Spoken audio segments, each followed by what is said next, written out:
औज़ुबिल्लाहिमिनश्शैतानिर्रजीम बिस्मिल्लाहिर्रहमानिर्रहीम। अस्सलामु अलैकुम मेरे प्यारे दोस्तों। हमने main points of cell theory वो पढ़े थे। आज हम सब सेलुलर पार्टिकल्स, सेलुलर स्ट्रक्चर्स और सेल वॉल डिस्कस करेंगे। तो जब हमने सेल थ्योरी पढ़ा तो उसमें पहला पॉइंट हमने ये पढ़ा था कि सारे जो जिंदा जानदार थे वो सेल से मिलकर बने हैं, वो सेल से मिलकर बने हैं। लेकिन कुछ जानदार ऐसे हैं जो कि सेल से नहीं बने, जानदार, लिविंग जानदार नहीं। वायरस, फ्राइंस, ये जो ऑर्गेनिजम्स हैं ये सेल से नहीं बने हैं, लेकिन इसको हम ऑर्गेनिजम्स तो कहते हैं लेकिन लिविंग ऑर्गेनिजम्स नहीं कह सकते, क्योंकि इनमें लिविंग कैरेक्टरिस्टिक्स भी हैं और नॉन लिविंग कैरेक्टरिस्टिक्स भी हैं। लिविंग कैरेक्टरिस्टिक्स क्या है? मिसाल के तौर पर ये रिप्रोड्यूस करते हैं और इनमें जो कैरेक्टरिस्टिक्स होते हैं ये उसे ट्रांसमिट करते हैं न्यू जनरेशन्स में। तो इस तरह के पार्टिकल्स, ये वायरस, प्राइंस एटसेट्रा, ये जो पार्टिकल्स हैं इसको हम जो है सब सेलुलर पार्टिकल्स कहते हैं। इसको हम क्या कहेंगे? सब सेलुलर पार्टिकल्स। तो ये सेल से नहीं बने होते हैं, तो ये किस चीज़ से बने होते हैं? तो ये डीएनए से या बनेंगे और या आरएनए से बनेंगे। लेकिन ये याद रखें कि वायरस, मिसाल के तौर पर मैं एक वायरस ले लूँ तो उनमें ये दोनों नहीं होगा, या तो डीएनए होगा या आरएनए होगा, कभी दोनों नहीं होंगे। इस तरह कभी नहीं हुआ कि उनमें डीएनए और आरएनए दोनों मौजूद हैं। तो ये इनमें एक होगा, या तो डीएनए होगा और या आरएनए। अगर आपसे सब सेलुलर पार्टिकल्स के बारे में पूछा जाए तो आप इसका जवाब इस तरह लिखेंगे कि all living organisms are made up of cells according to the first points of cell theory, but viruses, prions, etc. are not composed of cell. So these types of living organisms are called subcellular particles. They are composed of DNA or RNA. Simply इस तरह लिखना है। इसके बाद cellular structures आ जाते हैं। तो cellular structures से मुराद वो स्ट्रक्चर्स है जिसने सेल को बनाया है। हमने चैप्टर नंबर 1 में लेवल्स ऑफ बायोलॉजिकल ऑर्गेनाइजेशन पढ़े थे, तो उसका हवाला मैं यहाँ आपको दूंगा। तो सेलुलर स्ट्रक्चर्स को हम दो हिस्सों में डिवाइड करते हैं, एक नॉन ऑर्गेनिक स्ट्रक्चर्स और दूसरा ऑर्गेनिक स्ट्रक्चर्स। तो नॉन ऑर्गेनिक स्ट्रक्चर्स में कौन कौन से हैं? नॉन ऑर्गेनिक स्ट्रक्चर्स में चार चीज़ें हैं। एक, पहला वाला सेल वॉल, दूसरा सेल मेम्ब्रेन,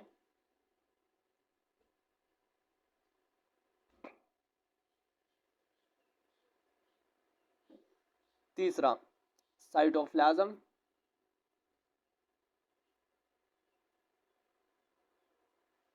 और चौथा साइटोस्केलेटन।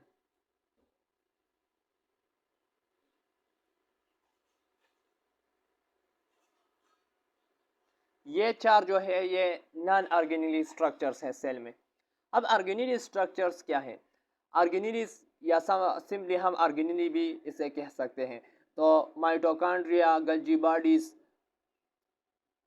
माइटोकॉन्ड्रिया, इसके अलावा गल्जी बॉडीज,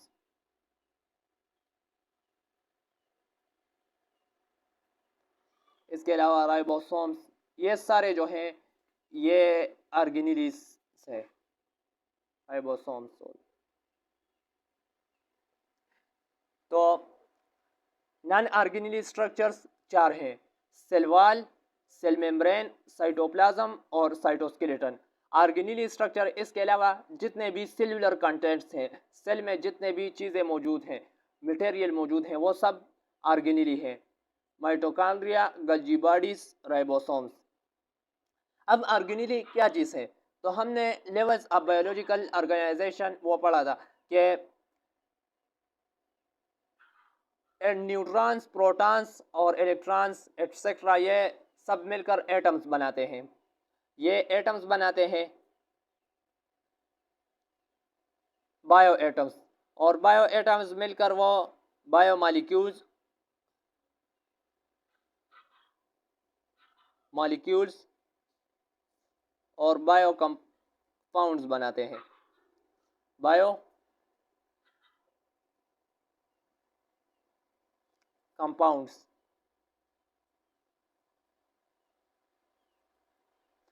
ये बायो कंपाउंड्स और बायो मॉलिक्यूल्स जब मिल जाते हैं तो ये बना लेते हैं ऑर्गेनेलिस।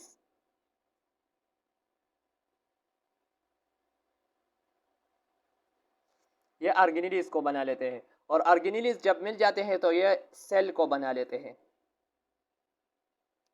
तो ऑर्गेनेलिस क्या चीज है? Organelles is the combinations of biomolecules and bio compounds. Organelles combination है या a group of biomolecules and biocompounds that perform a particular functions is known as organelles।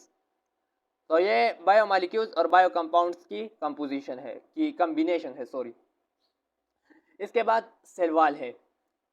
तो सेल वॉल, यह सबसे पहले सेल वॉल की हम इस तरह डिफाइन करते हैं कि cell wall is the non living component of cell.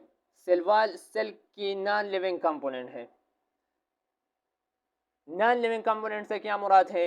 इसके आर पार कोई चीज जाए या आए तो ये उसको महसूस नहीं करता, उसका इसे कोई फर्क नहीं पड़ता। दूसरी बात हम सेल वॉल के बारे में ये करते हैं कि it is the outer most boundary of plant, fungi and some protist cells. ये आउटर मोस्ट बाउंड्री है, सबसे बाहर जो बाउंड्री है फंजाई, प्लांट्स और सम प्रोटिस्ट सेल्स के, सबसे बाहर जो बाउंड्री है सेल्स के, तो उसको हम सेल वॉल कहते हैं। और ये सेल वॉल, ये बात याद रखें कि सेल वॉल ये एब्सेंट होता है एनिमल सेल में। एनिमल सेल्स में सेल वॉल मौजूद नहीं होता। मिसाल के तौर पर मैं आपको यहाँ एक डायग्राम के जरिए इसका कंसेप्ट क्लियर कराता हूँ।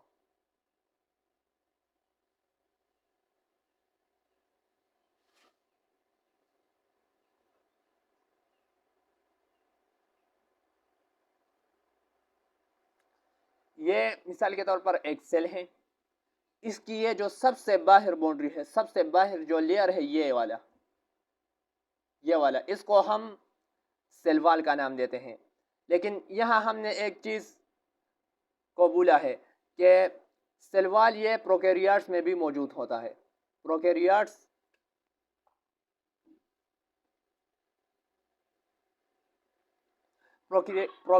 में भी मौजूद होता है। तो ये जो सबसे बाहर वाली बाउंड्री है, सबसे बाहर वाला लेयर है सेल का, इसको हम सेल वॉल कहते हैं। सेल वॉल की लोकेशन अगर हम देख ले तो सेल वॉल की लोकेशन ये लोकेटेड होता है आउटसाइड द सेल मेम्ब्रेन। ये सेल मेम्ब्रेन है, ये अंदर जो बाउंड्री है, इनर बाउंड्री, इसको हम सेल मेम्ब्रेन कहते हैं। तो ये आउटसाइड, ये सेल मेम्ब्रेन के आउटसाइड जो बाउंड्री है, इसको हम सेल वॉल कहते हैं। तो ये लोकेटेड होता है आउटसाइड द सेल मेम्ब्रेन। इसके अगर हम कंपोजिशन की बात करें तो फंजाई में सेल वॉल ये बना होता है काइटिन से। बस स्टूडेंट इसे चिटन वगैरह कहते हैं, लेकिन इसकी सही प्रोनाउंसिएशन वो काइटिन है। प्लांट सेल में ये सेल वॉल बना होता है सेल्यूलोज से, और प्रोकैरियोट्स में ये बना होता है, प्रोकैरियोट्स में ये म्यूरिन से बना होता है। अब मैंने आपको बताया कि कुछ प्रोटिस्ट सेल में सेल वॉल मौजूद होता है और कुछ में नहीं मौजूद होता। तो जब हमने चैप्टर नंबर 1 में किंगडम्स पढ़े थे, 5 किंगडम सिस्टम्स ऑफ क्लासिफिकेशन, तो उसमें हमने कहा था कि प्रोटिस्ट जो होते हैं वो हमारे साथ 3 तरह के होते हैं। एक animals like protist, fungal like protist and plants like protist. Animals like protist में ज़्यादातर हुसूसियात वो एनिमल्स लाइक होंगे, और प्लांट्स लाइक प्रोटिस्ट में प्लांट्स लाइक हुसूसियात होंगे, और फंगल लाइक प्रोटिस्ट में फंगस लाइक कैरेक्टरिस्टिक्स मौजूद होंगे। तो एनिमल्स लाइक प्रोटिस्ट जो है इनमें हमने कहा कि एनिमल्स में सेल वॉल मौजूद नहीं है, एनिमल सेल में सेल वॉल एब्सेंट है, तो एनिमल लाइक प्रोटिस्ट में भी सेल वॉल मौजूद नहीं होगा। इसके अलावा जो फंगल लाइक प्रोटिस्ट हैं और प्लांट्स लाइक प्रोटिस्ट जो है उनमें सेल वॉल मौजूद होगा, उनमें सेल वॉल मौजूद होगा। अब हम सेल वॉल की फंक्शंस अगर देख लें तो सेल वॉल का मेन फंक्शन जो है वो सपोर्ट है। It give the support to the cell. Plant cell में मौजूद होगा तो प्लांट सेल को सपोर्ट देगा, प्रोटिस्ट सेल में मौजूद होगा तो प्रोटिस्ट सेल को सपोर्ट देगा, और अगर फंगल सेल में मौजूद होगा तो फंगल सेल को सपोर्ट देगा। इसके अलावा सेल वॉल का दूसरा फंक्शन वो प्रोटेक्शन है। It give the protection to the inner protoplasm. Protoplasm को यह प्रोटेक्शन देता है। प्रोटोप्लाज्म, यह प्रोटोप्लाज्म क्या चीज़ है? तो प्रोटोप्लाज्म को जब साइटोप्लाज्म सेल के अंदर जितना भी फ्लूइड है उसको हम प्रोटोप्लाज्म कहते हैं। सेल के अंदर दो तरह की फ्लूइड मौजूद है, एक साइटोप्लाज्म है और यह एक न्यूक्लियोप्लाज्म है। न्यूक्लियोप्लाज्म,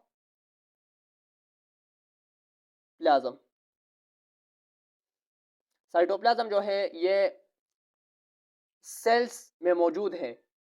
सेल्स न्यूक्लियस के अलावा जो फ्लूइड सेल में मौजूद है उसको हम साइटोप्लाज्म कहते हैं, और न्यूक्लियस में जो फ्लूइड मौजूद है उसको हम न्यूक्लियोप्लाज्म कहते हैं। तो साइटोप्लाज्म और न्यूक्लियोप्लाज्म को कलेक्टिवली हम प्रोटोप्लाज्म का नाम देते हैं।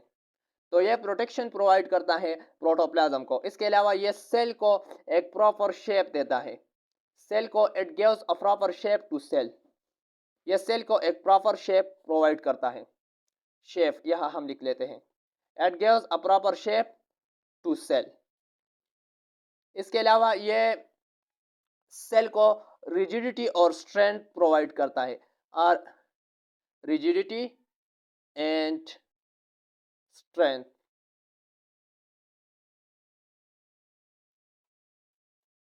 रिजिडिटी और स्ट्रेंथ प्रोवाइड करता है। जिस सेल में भी मौजूद होगा उसको रिजिडिटी और स्ट्रेंथ प्रोवाइड करेगा। इसके बाद सेल मेम्ब्रेन सेल वॉल के टाइप्स हैं वो हम देखते हैं। अब अगर हम सेल वॉल की टाइप्स के बारे में पढ़े तो सेल वॉल की हमारे साथ 3 टाइप्स हैं। पहले वाले को हम मेडल्लेमेला कहते हैं, दूसरे वाले को हम प्राइमरी सेल वॉल कहते हैं, और तीसरे वाले को हम सेकेंडरी सेल वॉल कहते हैं। तो आपसे एग्जाम में इस तरह का क्वेश्चन पूछा जा सकता है कि differentiate between primary cell wall and secondary cell wall, या इस तरह का क्वेश्चन पूछा जा सकता है कि differentiate between middle lamella and primary cell wall. तो हम तीनों में डिफरेंस देखते हैं। तो सबसे पहले अगर हम मेडल्लेमेला की बात करें तो मेडल्लेमेला इट इज़ लोकेटेड, लोकेशन की अगर हम इसकी बात करें तो मेडल्लेमेला it is located between two primary cell walls of two cells. दो सेल्स के जो दो प्राइमरी सेल वॉल्स है उसके दरमियान मेडल्लेमेला मौजूद होता है। प्राइमरी सेल वॉल की अगर हम बात करें तो it is located outside the secondary wall.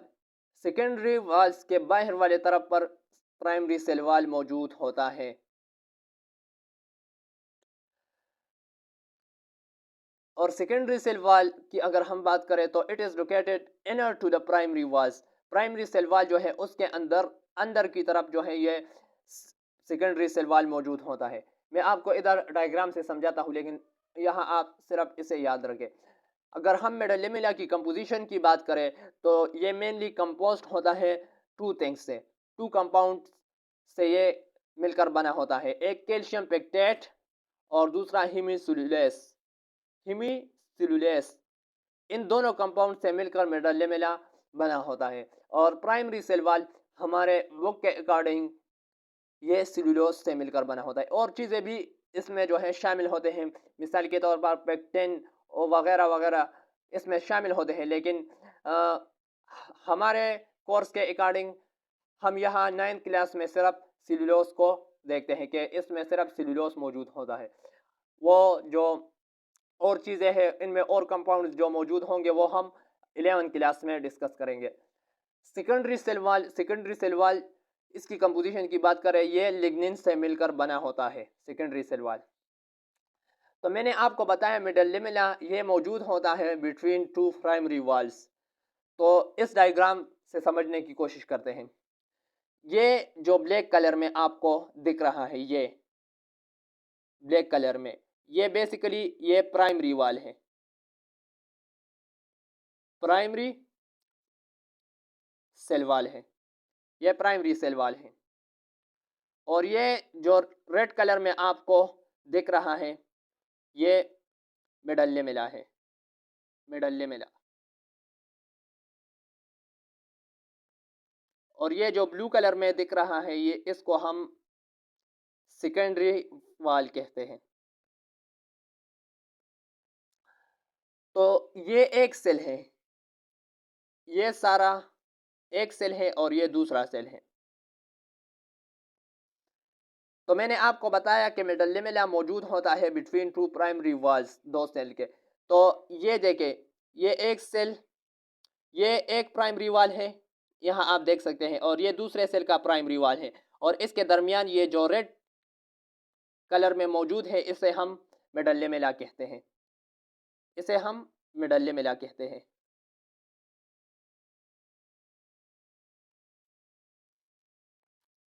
अब यहाँ देखें, मैंने आपको बताया कि प्राइमरी सेल वॉल ये मौजूद होता है आउटसाइड द सेकेंडरी वॉल। ये सेकेंडरी वॉल है, ये ब्लू कलर में। इसके बाहर वाली तरफ पर ये जो ब्लैक कलर में मौजूद है, ये ब्लैक कलर में आपको दिख रहा है, ये इसको हम प्राइमरी वॉल कहते हैं, प्राइमरी सेल वॉल कहते हैं। या इस तरह भी आप लिख सकते हैं कि प्राइमरी सेल वॉल कि it is located between secondary wall and middle lamella, secondary wall और मिडल लेमेला के दरमियान में मौजूद होता है।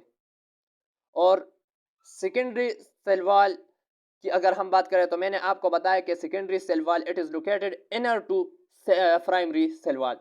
ये प्राइमरी सेल वॉल है, ये ब्लैक कलर में जो है, और इसके अंदर तरफ ये जो ब्लू कलर में है, ये सेकेंडरी वॉल है, सॉरी सेकेंडरी वॉल। तो इसका कंसेप्ट आपको क्लियर हो चुका होगा। आपसे इस होल टॉपिक में किस तरह के क्वेश्चंस पूछे जा सकते हैं, तो मैं आपको बता दूं कि सब सेल्यूलर पार्टिकल्स के मुताबिक आपसे इस तरह का क्वेश्चन पूछा जा सकता है कि एक्सप्लेन सब सेल्यूलर पार्टिकल्स। और तरह के भी पूछे जा सकते हैं, लेकिन मेनली इस तरह के पूछे जा सकते हैं। ये सब सेल्यूलर स्ट्रक्चर्स ये इतना इम्पोर्टेंट नहीं है, लेकिन सेल वॉल में आपसे इस तरह का क्वेश्चन पूछा जा सकता है कि explain the cell wall by giving the reference of composition, functions and types। functions, types और composition का हवाला देकर सेल मेम्ब्रेन सेल वॉल को बयान करें। तो आपने ये सब जो मैंने आपको यहाँ बताया, ये सब लिखना है। और अगर आपसे इस तरह का क्वेश्चन पूछा जाए कि डिफरेंशिएट बिटवीन मिडल लेमेला और प्राइमरी सेल वॉल, तो आप इन दोनों में जो डिफरेंस है मैंने आपको बताया कि इसकी कंपोजिशन और लोकेशन, तो आपने ये इन दोनों की कंपोजिशन और लोकेशन के बारे में लिखना है। और अगर प्राइमरी सेल वॉल और सेकेंडरी सेल वॉल में पूछा जाए, तो आपने सिंपली ये जो है ये लिखना है। तो उम्मीद है आपको ये लेक्चर समझ आ गया होगा। अगर आपका इसमें कोई क्वेश्चन हो तो आप कमेंट सेक्शन में पूछ सकते हैं। इसके अलावा आप हमसे रब्ता भी कर सकते हैं। अगर आपको हमारी ये वीडियो अच्छी लगी हो तो आप प्लीज़ हमारे चैनल को सब्सक्राइब करें और वीडियो को लाइक करें, ताकि हम आपके लिए इस तरह के और इंटरेस्टिंग वीडियोस बनाते रहें। अल्लाह हाफिज़।